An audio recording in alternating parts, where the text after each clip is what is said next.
વેમમાં નાખ્યા હોય, કોઈ તમને અંધશ્રદ્ધામાં નાખ્યા હોય, કરેલું મૂકેલું લાઈવ દ્વારા મને દઈ દેજો, પણ ક્યાંય કોઈ રૂપિયો નો આપશો. આ વડવાળી તમને માફ નહીં કરે. આ મણિધર છે.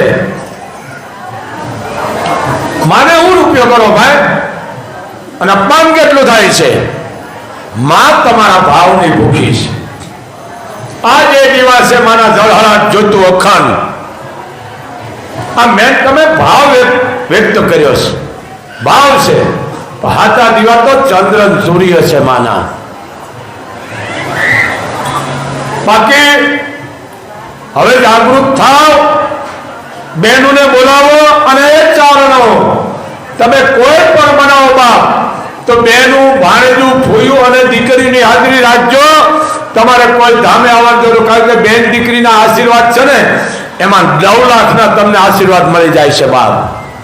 ચારણની દીકરી આઈપીએસ ડોક્ટર કે ટકનું લાવીને ખાતી એટલી મોગલ જ છે, મોગલ જ. એને કોઈ ધારણ કરવાની જરૂર નથી. મારે સમાજ એ માની શોભા છે. સમાજ માનું ઓઢણ છે. એવું ઓઢણાની પૂજા કરાય, ઓઢાય નહીં. આની પૂજા થાય. માં બાનાની લાજ રાખીએ. કઈ જરી સમજો, આપણે ઘણા ઓછા છે બાપ.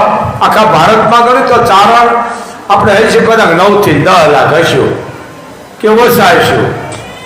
એમ ચારણો છે બાપ. જરી સમજો.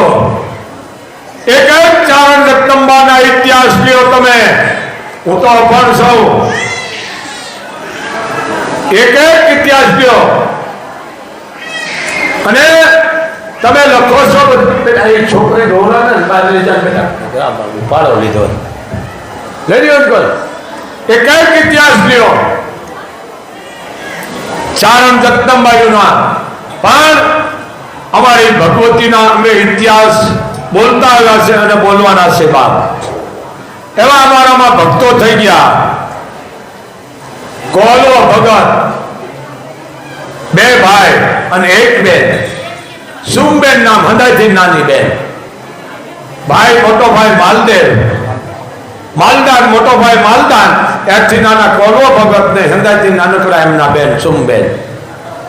સમયે આ પણ કોલો ભગત નો ઇતિહાસ આયાથી રદી કરીશ ને મારા ચારણોને કહીશ કે બાપ, દ્વારકા વાળો જેને કહેવાય ચારણની તાકાત કેટલી છે. ચારણો કે જેને કહેવાય દેવળો ફેરવીને ચારણને દર્શન દીધા દ્વારકા વાળાએ. આથી તો કોલો ભગત મહાન બીજો કયો કહેવાય બાપ.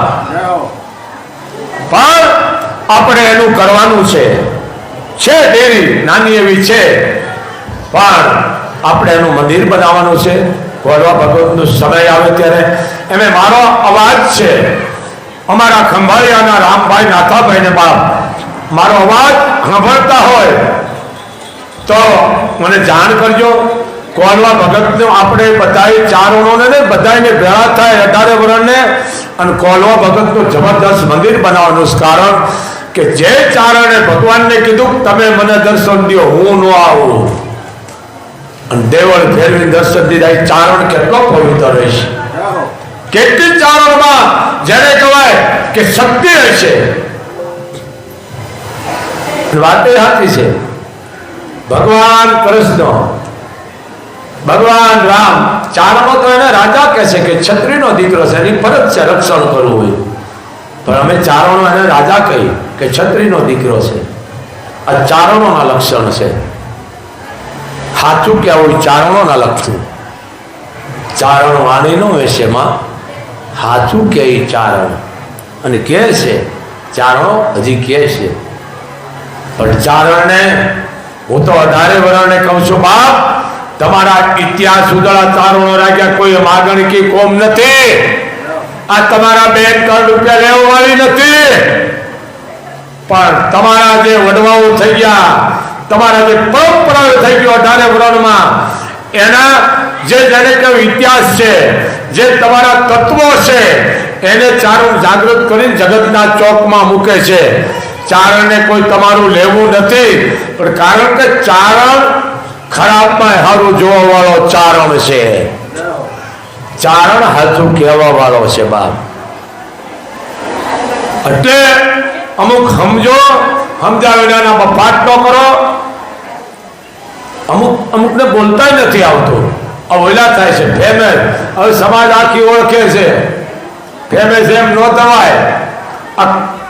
નરેન્દ્ર મોદી 2-3 દીથી આવ્યા છે ભાઈ, છે ને, કે આ કળયુગનો કૃષ્ણ છે, બીજા જ નથી કહેતા. પણ હું કહું મારે કે મોદીનું લેવું નથી હો ભાઈ, મોદીનું કાંઈ મારે લેવું નથી. હું કોઈ પણ લાંબો હાથ, કારણ કે મોગલ બેઠીશ. આ રોડ બન્યો એક મહેશ્વરીનો દીકરો રમેશભાઈ મહેશ્વરી ઠાકોર સાહેબ. હવે મહેશ્વરી એ અવાજ સાંભળતો હોય છે, એ અહીં આવ્યો અને એને કીધું બાપુ મોગલધામનો મેં રોડ પાસ કરાવ્યો છે. જ્યાં સુધી રોડ નો થયો ત્યાં સુધી એ માણસ મોગલે પગે લાગવાનો આવ્યો. તો વિચાર તો કરો, મહેશ્વરીનો દીકરો અને રોડ થયા વાહે એ પગે લાગવા આવ્યો. રમેશભાઈ મહેશ્વરી, તમે વિચાર કરો કેટલે ને લાગણી. આ માની કૃપા. અમારા વણવીરભાઈ ભોજાભાઈ રાજપુર મોગલધામનો ડબલ રોડ પાસ કરાવી દીધો. ડબલ રોડ સાંભળી લેજો બાપ.